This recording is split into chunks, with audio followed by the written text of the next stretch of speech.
Hi there, Gila again, back with day 3 reflections and lessons from Deepak Chopra's 21-day Creating Abundance journey.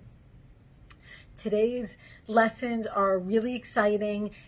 For me, the statement that really resonated as I was thinking about it was that we are spiritual beings living a human experience. I heard that many years ago and it resonated, and it's what came to my mind as I was listening to the instruction here and contemplating the centering thought as I have gone through my day. The centering thought being, today I focus on what I want to attract into my life. And I love that idea, and focusing on what we want versus what we don't want. So just to kind of make it brief today, I hope, what Deepak Chopra starts out with is asking us to contemplate what is reality. And he talks about the physical, the tangible, what we can sense with our 5 senses versus the intangible, that's something deeper, that greater, higher spirit, whatever you want to call it. He had referred to it previously as the unified field.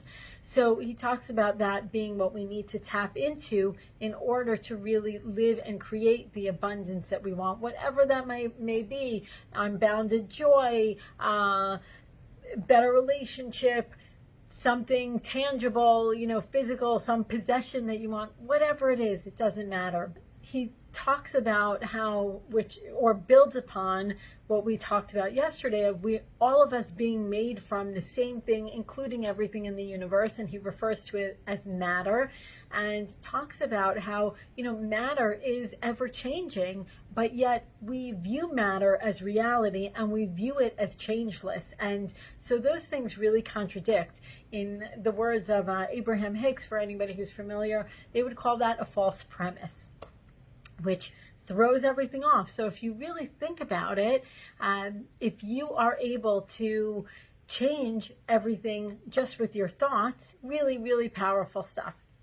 When he asks us to consider what is reality, he poses the question of, where was the chair you're sitting on before you sat on it? Where was your newborn baby before they were born? And just because you couldn't experience them in this physical experience doesn't mean that they didn't exist.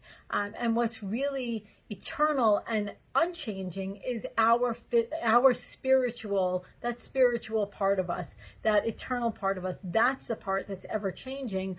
But what we're experiencing here is absolutely what can change. And the way for us to change it is through attention, intention, and expectation. And I think my favorite part about, or the biggest mind-blowing, as I've done before, the biggest takeaway is this idea. We think about what's out there as being objective. We think about what's out there, our reality, as being objective, when truly he tells us it's subjective. Again, back to this idea of it's creative. We are in a creative world. So focus on what you want, bring the attention, the expectation to what you want, and focus on what you want. And through that, you can change and create your reality. I have experienced it, I've seen it, I believe it, and I love the idea. So I continue to focus on it, and I encourage you to do the same. And thanks again for watching, and more to come.